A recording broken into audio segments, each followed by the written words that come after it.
Hello, my name's Derrick Royall, and we're talking at the Royal Wealth Club with Ben Smith today. Hello, Ben. Hello. And we're at the home of Entrepreneurial Spark, which is probably not that well-known venue, but the hub of many startup businesses in Bristol.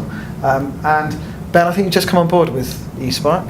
Yeah, joined them about 3 months ago, so we're really excited to kind of carry on the legacy of our project with them. Fantastic, okay. And we're talking with Ben today because we've got the pleasure of Ben speaking at our event on 4th of July at the Watershed. Ben, please just tell us a bit more about yourself. For those of you, I suppose, that don't recognise me or don't know me, which might be a few of you, I was the guy that, I suppose, crazily went out and ran 401 marathons in 401 consecutive days. So something that nobody else has actually done in the world.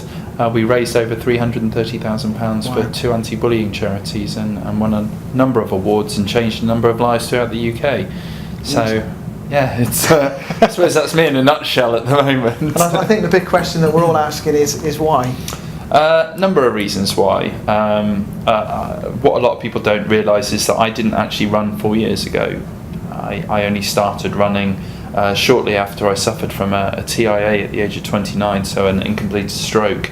And I had to, I suppose in a way, uncondition myself from the way I've been behaving for the past 29 years, the way I've been thinking.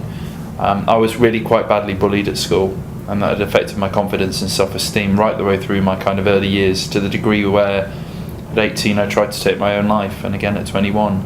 And that had a profound effect on my life right the way through. You know, covering up my sexuality and hiding who I truly was, I do believe was why I had my TIA at 29. So to make an effective change then and there, and not feel like I have to be governed or be led by, I suppose, certain views of success in life, I decided to figure out what made me happy. And that came in the form of running. And just tell us a bit more about where you were at the age of 29. What sort of lifestyle did you have at that time? Well, I was working about 60, 70 hours a week, typical story, working for a FTSE 100 company, earning a good amount of money, great bonuses.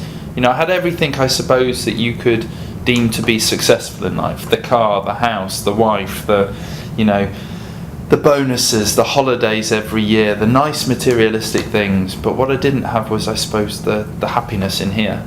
I was 16.5 stone, I smoked 30 cigarettes a day, drank a lot, and I suppose I existed, I didn't live. Okay. And the TIA was the catalyst for all what followed? Yeah. If you put one little pin in the map as to when my life changed, it was that moment, being told in the Bristol Royal Infirmary that I suffered a stroke at the age of 29. That's not something you want to hear. No. But then also, I suppose, it's that realisation that something has to change, and unlike in a Hollywood movie where you have that eureka moment and then that lovely montage of images afterwards, the hard work then begins, because you have to uncondition yourself to the way you've been thinking for 29 years, and that doesn't happen overnight. No, I can imagine. So did you immediately start thinking you were going to run 400 marathons, or did it gradually come up over a couple of years? To be honest with you, on the list of the top 500 things that I wanted to do in my life, running was not one of them. I hated running at school. I hated sport. It was never something that I had an interest in at all. And it was more of a shock to me when I found that running was something that I quite enjoyed. It was a friend of mine at work that actually, he got so annoyed the fact that I was moaning and groaning about getting fit and healthy and then actually not doing anything about it. I'm sure a lot of people can relate to that. Yeah. He said, come down to the local running club. I went, cool. And I went. I was nervous, I was scared, I was excited, I wanted to try something new. Didn't know if it was going to work. But I fell in love. And I suppose the rest is history. And we can find out more about that on the 4th of July when we speak. We've also got someone talking on the evening about dementia research. There's a Professor Dr. Judy Howarth that's presenting about how our lifestyle affects the health of our brains as well as our bodies. So it will be a very good combination, I think, to find out how people can be really resilient, about how they can change their lifestyle and actually find their own true self and happiness. Yeah. But also live a lifestyle where their brain can be fit and active at the same time. Another question for you is do you set off with the target of raising funds for bullying charities? Because you were bullied at school. How much did you set out to raise, and did you achieve it? Yeah, so we set out to raise £250,000, which is, a lot of money on the grand scheme of things. Yeah. And in a way, that's how we came up with the idea of 401. It needed to be something big, impactful, something that nobody had ever done before in the world. And yeah, I'm happy to say that being one of the 4 objectives, we smashed all 4. We raised in excess of £330,000 for these 2 charities. We inspired over 1,600 people to run further than they've ever run before. We were joined by over 9,500 people, which was insane. I'm not a lone runner. I don't like to run on my own. I like to run as part of a group. I see it as a sociable experience, and the inclusivity I think that the project gave. You probably hear coin the saying, I bottle it and give that to somebody. That's what I wanted to give to people, to inspire them. That's what I got from running, and we did. And it was amazing to be part of people's success stories and just to see the confidence and the fact that they pushed through their limits on days. The look on their faces, it was priceless. And I understand you the sort of next stage of your story is building up the 401 Foundation. Yeah.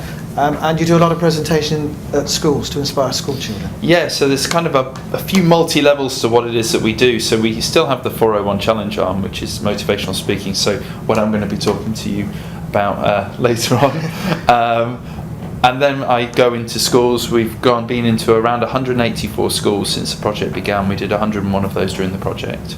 And it's about talking to lots of different groups of children about my experiences, but putting into context for them, and obviously making it relevant to the age group that you're talking about.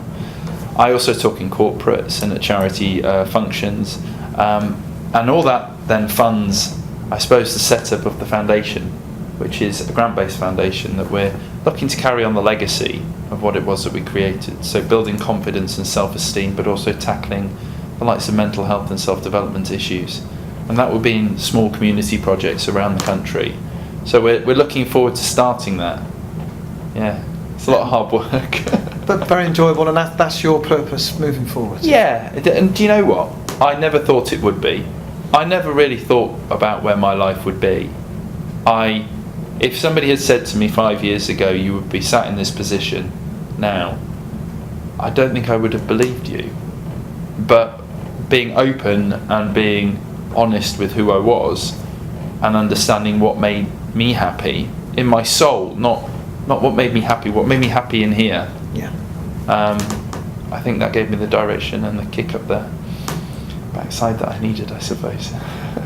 Well, thank you very much for your time today, and obviously for agreeing to speak on the 4th of July. So if you want to hear more about Ben and his incredible journey, and to find your own purpose in life and your own true health and happiness, come to our Healthy Body, Healthy Mind event at the Watershed, 6 p.m. on Tuesday the 4th of July.